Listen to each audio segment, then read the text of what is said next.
जय श्री राधा रानी सरकार की, जय श्री कृष्ण भगवान की, जय श्रीमद् भागवत महापुराण की, जय पतित पावनी मोक्षदायिनी गंगा मैया की, जय सदगुरुदेव श्री बंसी वाले महाराज की।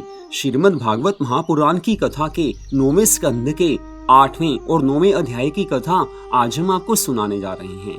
माँ गंगा के अवतरण की ये कथा है कि किस प्रकार से माँ गंगा इस धराधाम पर आई, किस प्रकार से माँ गंगा का अवतार हुआ है।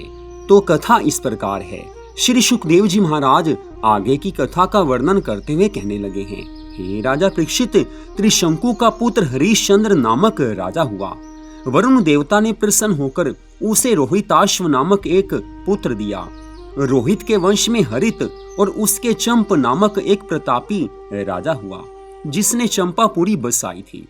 चंप के वंश में बाहुक नामक राजा हुआ, जिसने पुत्र की प्राप्ति के लिए कई विवाह किए, परंतु श्री नारायण भगवान की इच्छा से उसकी किसी भी रानी द्वारा कोई संतान नहीं हुई।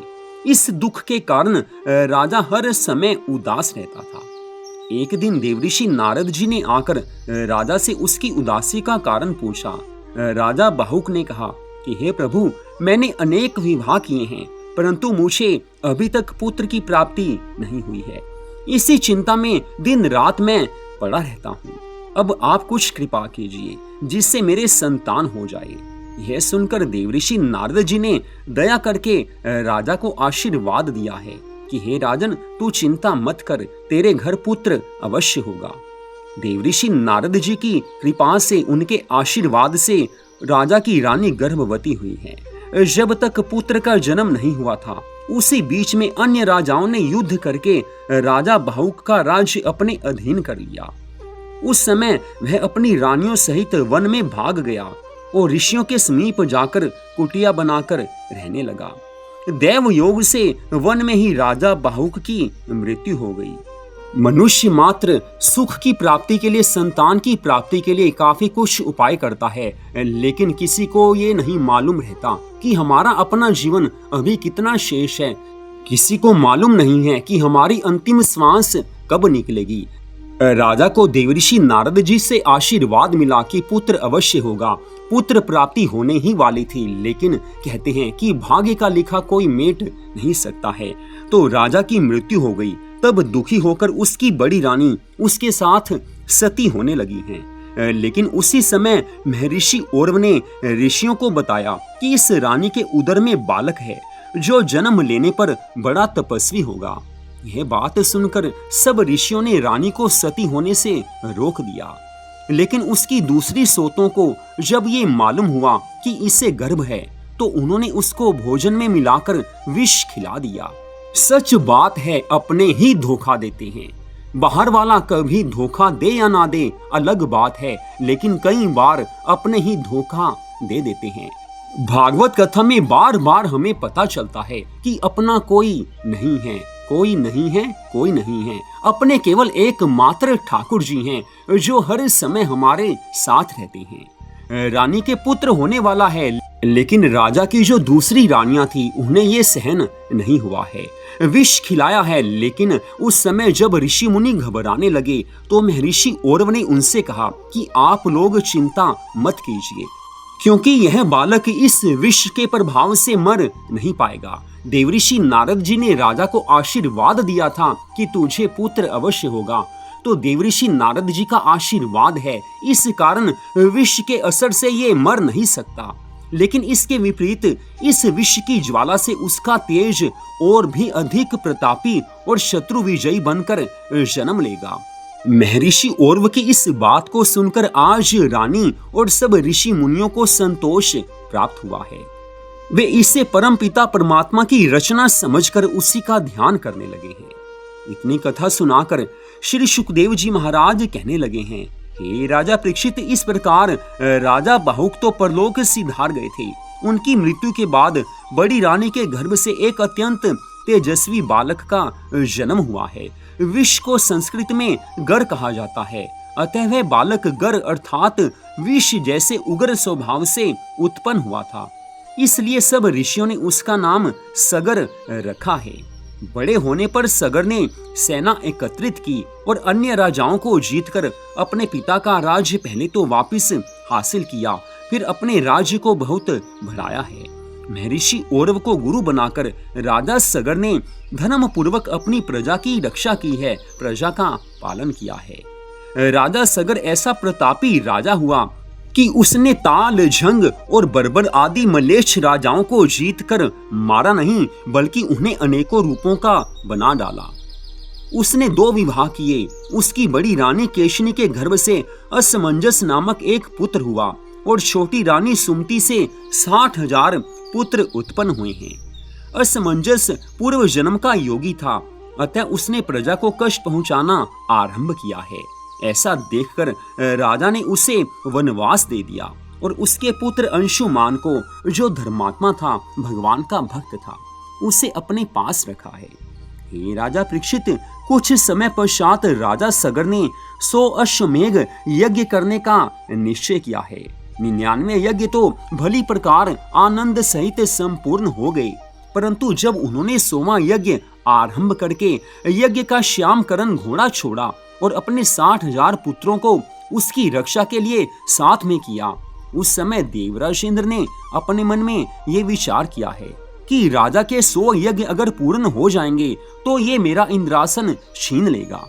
आज देवराज इंद्र को चिंता हुई है कि मेरा इंद्रासन छिन जाएगा, लेकिन उधर राजा के मन में ऐसा कोई विचार नहीं है। लेकिन चिंता मग्न होकर आज देवराज इंद्र ने किसी छल से उस घोड़े को चुरा लिया और जहां कपिल मुनि तपस्या कर रहे थे, वहां उनके पीछे उस घोड़े को बांधकर आज देवराज इंद्र इंद्रलोक को वापस चले गए हैं। जब राजकुमारों को अपना घोड़ा दिखाई नहीं दिया, तब उन्होंने उसकी खोज आरंभ की, परंतु जब कुछ पता नहीं चला तो राजा सगर के पास जाकर सब बात बताई है, निवेदन किया है। हे पिताजी, यदि आप आज्ञा दें तो हम पृथ्वी को खोदकर घोड़ा ढूंढ निकालें। राजा सगर ने आज्ञा दी है। तब उन्होंने पृथ्वी को इस प्रकार खोदा कि भरत खंड में 7 छोटे छोटे समुद्र बना डाले हैं। जब वे लोग घोड़े को ढूंढते हुए कपिल मुनि के आश्रम पर आए तो उन्होंने ऐसा देखा है कि मुनि अपने नेत्र बंद किए तपस्या कर रहे हैं और घोड़ा उनके पीछे बंधा हुआ है।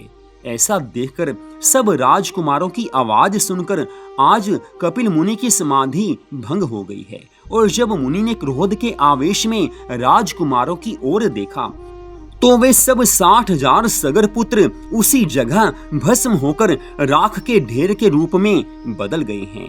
जीवन में किस क्षण क्या हो जाए किसी को मालूम नहीं होता है, लेकिन कहते हैं कि होनी तो होकर रहती है। और ये तो माँ गंगा के अवतरण की लीला की कथा है। माँ गंगा का अवतरण ऐसे ही होना था। प्रभु कैसी लीला करते हैं कोई समझ नहीं पाता है। जीवन में कई बार ऐसा होता है कि हमें कई बार हानि होती है, कई बार मन अशांत हो जाता है। हम समझ नहीं पाते कि हमारे साथ क्या हो रहा है। हम भगवान की भक्ति भी करते हैं, भजन भी करते हैं, भगवान को याद भी करते हैं, फिर भी हमारे जीवन में दुख आते ही रहते हैं। हमें समझ नहीं आ पाता। लेकिन जो दुख आते हैं वो पूर्व जन्म के किसी पाप कर्म का परिणाम होते हैं। लेकिन ये दुख सदा नहीं रहते हैं। ये दुख बाद में सुख के रूप में बदल जाएंगे, क्योंकि जो भगवान की भक्ति करता है वो सदा दुखी रह ही नहीं सकता। थोड़े समय के लिए चिंता होती है, दुख आते हैं, लेकिन बाद में वही दुख सुख के रूप में बदल जाते हैं। विश्वास प्रभु पर बनाकर रखना चाहिए। आज सब सगर पुत्र राख के ढेर के रूप में बदल गए हैं, लेकिन आगे क्या होने वाला है कोई जानता ही नहीं है। एकमात्र ठाकुर जी ऐसे हैं जिन्हें तीनों कालों की बातें मालूम होती हैं। प्रभु को पता है कि आगे क्या होने वाला है। लेकिन आज इससे आगे की कथा का वर्णन करते हुए श्री सुखदेव जी महाराज कहने लगे हैं, हे राजा परीक्षित, जब राजा को बहुत दिनों के बाद भी अपने पुत्रों का कोई समाचार प्राप्त नहीं हुआ, तब राजा ने अपने पौत्र अंशुमान से कहा है कि तुम जाकर अपने चाचाओं और घोड़े की खोज करो। पिता की आज्ञा मानकर अंशुमान उन्हें ढूंढता हुआ कपिल देव जी के आश्रम पर पहुंचा है। वहां उसने मुनि को प्रणाम किया है, दंडवत प्रणाम किया है, उनकी बहुत भांति से परम सुंदर स्तुति की है। तब कपिल मुनि ने प्रसन्न होकर अंशुमान से कहा है कि हे सगर पौत्र, तू अपना घोड़ा तो ले जा, लेकिन तेरे समस्त चाचा मेरी क्रोधाग्नि से भस्म हो चुके हैं। इसलिए अगर इनका उद्धार करना है तो माँ गंगा को पृथ्वी पर लाना ही होगा। माँ गंगा जी पृथ्वी पर आएंगी तभी इनका उद्धार हो सकेगा, और किसी तरह से इनका उद्धार नहीं हो सकता है। यह सुनकर अंशुमान ने आज कपिल मुनि को दंडवत प्रणाम किया है, आशीर्वाद लिया है, और श्यामकरण घोड़े को लेकर अपने पितामह राजा सगर के पास आकर सब हाल कह सुनाया है। यह सुनकर पहले तो राजा सगर को घोर दुख हुआ है, और दुख होना भी था। 60,000 पुत्र एक क्षण में जलकर भस्म हो गए, इससे बड़ा दुख कोई नहीं हो सकता। लेकिन राजा सगर आज समझ चुके हैं कि ये दुख जो मुझे मिला है ये भी प्रभु की इच्छा ही है। आज ऐसा जानकर, ईश्वर इच्छा समझकर उन्होंने धीरज धारण किया है। तदुपरांत अपना सोमा यज्ञ संपन्न करके वे अपने पुत्र अंशुमान को राज सिंहासन सौंप कर स्वयं वन में जाकर श्री नारायण भगवान की तपस्या करने लगे हैं। मन में एक ही भाव है कि माँ गंगा का आगमन इस धराधाम पर होना ही चाहिए, लेकिन बिना प्रभु की कृपा के, बिना ईश्वर इच्छा के किसी भी क्षण कोई कार्य नहीं हो सकता। जब जब जो होने वाला होता है वो अवश्य होता है, लेकिन माँ गंगा का अवतरण नहीं हो पाया। लेकिन राजा सगर अपने शरीर को त्याग कर भगवान के धाम को प्राप्त हुए हैं, उन्हें मोक्ष की प्राप्ति हुई है। इतनी कथा सुनाकर श्री सुखदेव जी महाराज कहने लगे हैं कि हे राजा परीक्षित, कुछ समय तक धर्म राज्य करने के बाद राजा अंशुमान ने विचार किया है कि माँ गंगा का इस धराधाम पर आगमन होगा, तभी मेरे 60,000 पितामहों का उद्धार हो पाएगा। आज अंशुमान ने अपने पुत्र दिलीप को राजगद्दी पर बैठाया है और स्वयं वन में पहुंचकर मां गंगा जी का अवतरण हो, इस मनोकामना से तपस्या करनी आरंभ की है। लेकिन प्रभु की तपस्या करते करते जीवन बीत गया है, मां गंगा प्रसन्न नहीं हुई है और राजा को मुक्ति मिली है, उन्हें मोक्ष की प्राप्ति हो गई है। तत्पश्चात राजा दिलीप ने भी गंगा जी को पृथ्वी पर लाने के हेतु तपस्या करके अपना शरीर त्याग दिया है, लेकिन गंगा जी तब भी पृथ्वी पर नहीं आई हैं। आज के इस कलयुग में जिन माँ गंगा में जाकर हम स्नान करते हैं, जिनके अमृत जल का पान करते हैं, उन्हें इस पृथ्वी तक आने में कितनी घोर तपस्या किस किस को करनी पड़ी। ये कथा हमें यही बताती है कि कैसे कैसे बड़े बड़े राजाओं ने, धर्मात्मा राजाओं ने इतनी बड़ी तपस्या की, तब जाकर माँ गंगा का अवतरण हुआ था। तो ये भाव मन में अवश्य होना चाहिए कि माँ गंगा प्रभु जी के चरण कमलों से निकली हैं। जब भी उनके दर्शन हेतु घर से निकले तो केवल उन्हीं की याद रहे। जब भी गंगा स्नान करने का मौका मिले तो सबसे पहले जाकर माँ गंगा जी को प्रणाम अवश्य करना चाहिए। माँ गंगा जी हमें मोक्ष प्रदान करने वाली हैं। माँ गंगा के प्रति हमारे मन में श्रद्धा भावना, विश्वास होना ही चाहिए। लेकिन इधर कथा में क्या होता है, राजा दिलीप ने शरीर का त्याग किया है। उस समय उनके पुत्र भगीरथ की बाल्य अवस्था थी, वो छोटे थे। उस समय भगीरथ को अपने मित्रों के साथ खेलते हुए ये पता चला कि उसके पिता और पितामह ने गंगा जी को पृथ्वी पर लाने के लिए तपस्या करते हुए अपने शरीर का त्याग कर दिया था। तब भगीरथ ने यह प्रण किया है कि मैं जब तक गंगा जी को पृथ्वी पर लाने में सफल नहीं हो जाता तब तक राज सिंहासन पर नहीं बैठूंगा। ऐसा निश्चय करके भगीरथ तपस्या करने के लिए वन में चले गए हैं। भगीरथ ने घोर तपस्या की है माँ गंगा जी को प्रसन्न करने के लिए। भगीरथ की तपस्या से माँ गंगा जी प्रसन्न हुई हैं। गंगा जी ने भगीरथ को दर्शन देते हुए कहा है कि हे पुत्र, तेरी क्या इच्छा है। भगीरथ ने माँ गंगा जी को दंडवत प्रणाम किया है, परिक्रमा करके कहा है कि हे माता, कपिल देव जी मुनि की क्रोध अग्नि द्वारा मेरे 60,000 पितामह जलकर भस्म हो चुके हैं।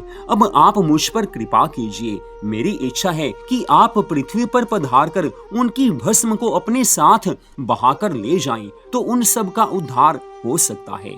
आप अब कृपा कीजिए, आपको धरती पर आना ही होगा। ये मेरी प्रार्थना है, इसे आप स्वीकार कीजिए। यह सुनकर माँ गंगा जी कहने लगी हैं, हे भगीरथ, मुझे पृथ्वी पर आना स्वीकार है, लेकिन मेरे आकाश से गिरने के वेग को कोई सह नहीं सकता है। इसलिए किसी ऐसे शक्तिशाली देवता की आराधना करो जो मेरे वेग को सह सके। दूसरी बात यह है कि मेरे जल में स्नान करके पापी और अत्याचारी प्राणी भी वैकुंठ लोक को प्राप्त कर लेंगे। उनके सब पाप तो धुल जाएंगे, लेकिन उनका पाप मुझे प्राप्त हो जाएगा। इन दोनों बातों को देखते हुए अगर कोई प्रयत्न कर सको तो मुझे पृथ्वी पर आना अवश्य स्वीकार है। यह बात सुनकर आज भगीरथ कहने लगे हैं, हे माता, मैं महादेव जी भगवान की स्तुति करता हूँ, जिससे कि वे आपके वेग को अपने मस्तक पर धारण कर लेंगे। दूसरी बात यह है कि आपके जल में पापी लोग तो अवश्य स्नान करेंगे, अपने पाप छोड़ जाएंगे, लेकिन आपके परम पवित्र जल में बड़े बड़े हरि भक्त, तपस्वी, महात्मा, ऋषि मुनि भी तो स्नान किया करेंगे। इसलिए उनके तप और पुण्य से उन पापियों का पाप रूपी मैल आपको प्राप्त नहीं होगा। आप तो परम पवित्र, परम उज्जवल बनी ही रहोगी। इतनी कथा सुनाकर श्री सुखदेव जी महाराज कहने लगे हैं, हे राजा परीक्षित, भगीरथ को इस प्रकार आश्वासन देकर माँ गंगा जी वहां से अंतर ध्यान हुई हैं।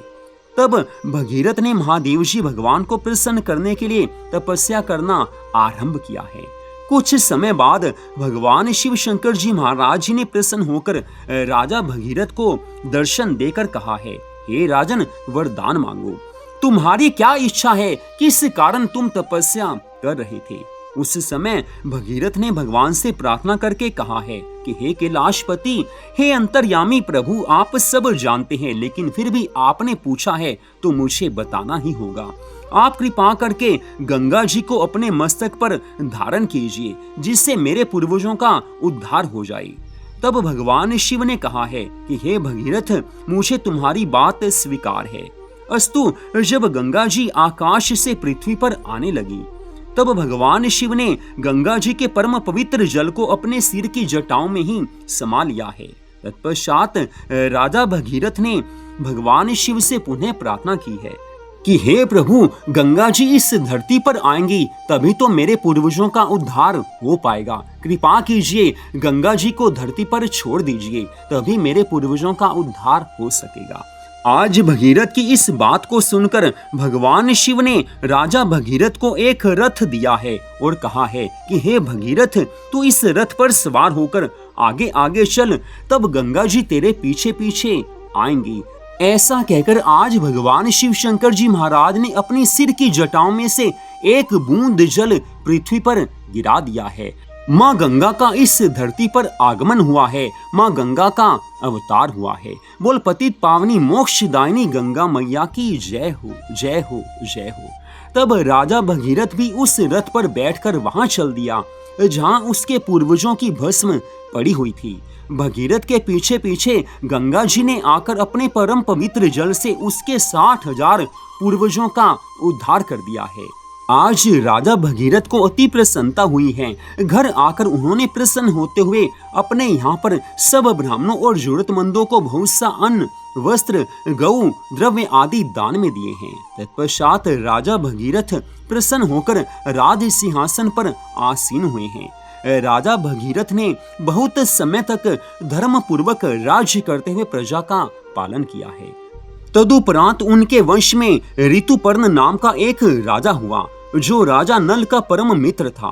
राजा नल ने उसे घोड़े पर चढ़ना सिखाया और ऋतुपर्ण ने राजा नल को जुआ खेलना सिखाया था। ऋतुपर्ण का सुदास नामक पुत्र बड़ा प्रतापी हुआ। एक बार वह वन में शिकार खेलने गया तो वहां एक हिरण्याक्ष नामक असुर को मार डाला।